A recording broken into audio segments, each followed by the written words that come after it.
পাঠ্য বইয়ে আবু সাইদের মৃত্যুর তারিখ দুটি। নতুন পাঠ্য বইয়ে জুলাই গণ অভ্যুত্থান কয়েকজন শহীদের নাম লেখা হয়েছে। এতে শহীদদের তালিকায় নাহিয়ান নামে একজনের নাম পাওয়া যায়, তবে আন্দোলনের শহীদদের তালিকায় ওই নামে কাউকে পাওয়া যায়নি। জাতীয় শিক্ষাক্রম ও পাঠ্যপুস্তক বোর্ড এলসিটিবির ওয়েবসাইটে দেওয়া পাঠ্য বইয়ের অনলাইন সংস্করণ পরে ভুলটি সংশোধন করা হয়। নাহিয়ান বাদ দিয়ে নাফিসা দেওয়া হয়। এবার শহীদ আবু সাইদের মৃত্যুর তারিখ নিয়ে নবম ও দশম শ্রেণীর ইংরেজি পাঠ্য বইয়ে ভুল তথ্য দেওয়া হয়েছে। বেগম রোকেয়া বিশ্ববিদ্যালয়ের ছাত্র আবু সাইদ গত 16 জুলাই পুলিশের গুলিতে নিহত হয়। সেই দিন সড়কে 2 হাত প্রসারিত করে দাঁড়িয়ে থাকা তার ছবি গণমাধ্যমে ছড়িয়ে পড়ে। দেশ জুড়ে মানুষ শেখ হাসিনা স্বৈর শাসনের বিরুদ্ধে রাস্তায় নেমে আসে। পরে তা ছাত্র জনতার গণ অভ্যুত্থানের রূপ নেয়। 1 জানুয়ারি শিক্ষার্থীদের হাতে নতুন বই তুলে দেওয়া হয়।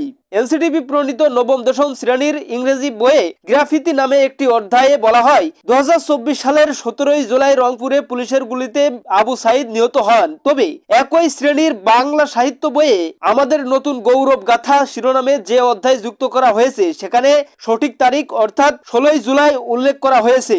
আবু সাইদের মৃত্যুর তারিখ বিষয়ে ভুল তথ্য নিয়ে কথা বলেছেন শিক্ষকদের সংগঠন বাংলাদেশ শিক্ষক ফ্রমের বার্ষিক সভাপতি মোহাম্মদ হাবিবুল্লাহ। তিনি বলেন, কোটা সংস্কার আন্দোলন ও গণ অভ্যুত্থানের সবচেয়ে আলোচিত ঘটনা আবু সাইদের শহীদ হওয়া। এ বিষয়ে যদি ভুল হয় তাহলে আমার মনে হচ্ছে পাঠ্যপুস্তকে যারা পরিমার্জন করেছেন তাদের মধ্যে কোনো সমন্বয় ছিল না। জাতীয় শিক্ষাক্রম ও পাঠ্যপুস্তক বোর্ডের এলসিটিবি চেয়ারম্যান অধ্যাপক ডক্টর AKM রিয়াজুল হাসান জানান, তারা বিষয়টি খতিয়ে দেখবেন এবং বিভ্রান্তি সংশোধন করবেন। এর আগে গত বুধবার শিক্ষা মন্ত্রণালয়ের এক অনুষ্ঠানে তিনি বলেছিলেন, প্রাথমিক ও মাধ্যমিকের 441টি বই পরিমার্জন করা হয়েছে।